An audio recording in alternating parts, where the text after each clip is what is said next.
We just finished milling these 4x12s, and it reminded me I wanted to point out some really important things on how to keep your blade sharp, how to save your blade on a bandsaw mill. The biggest thing is you don't want to run your blade into the back stops, which are what stop the log from rolling off the mill. This ruler indicates how high off the deck I'm cutting. Basically tells me exactly where my blade is in relation to the bottom right here where the logs sit on. So if I'm cutting something like, say, a 6x6 and I set that to 6, I'll be 6 inches up from this deck. Pretty straightforward. On the other side, over here, these are my log stops or back stops. I'm not sure what they're called. Call them whatever you want. This is what the log rolls up against, holds it in position. It allows me to use the cams on these log dogs to bind everything in place so that the log doesn't move while I'm cutting it, which is perfect. I've got mine set right now at a safe height of 10 inches, which is well below the top of this log, as you can see. No problem.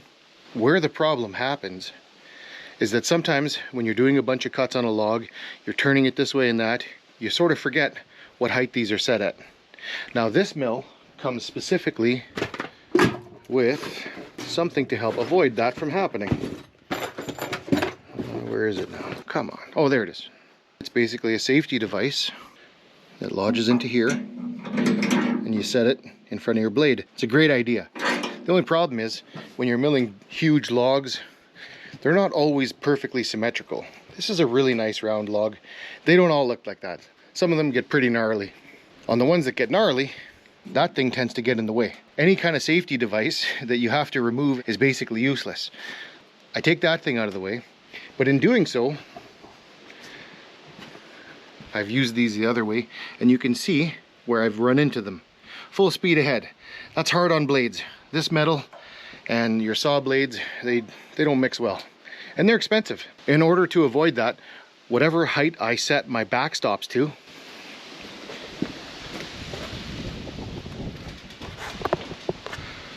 I take this little magnet right here.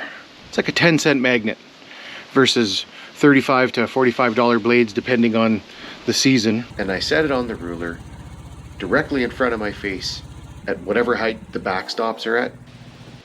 Another thing that sort of prematurely wears down your blades, other than slamming them into the backstop or the log stops, is improper blade tension.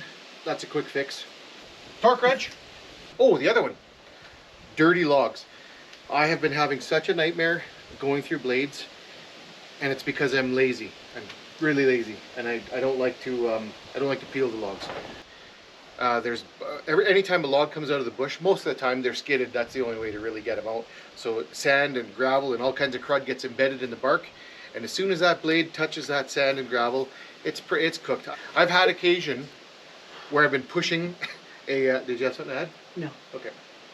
I've had occasion where I've been pushing the bandsaw mill, and I can feel the blade slowly getting more and more dull, and it's requiring more and more effort. Just trying to get through. The bugs are bad now. Cut. We're done. Yeah. Do we want to take this over? Oh yeah, we do want to take that over. That's a good idea, Mom. You grab the first two. Okay.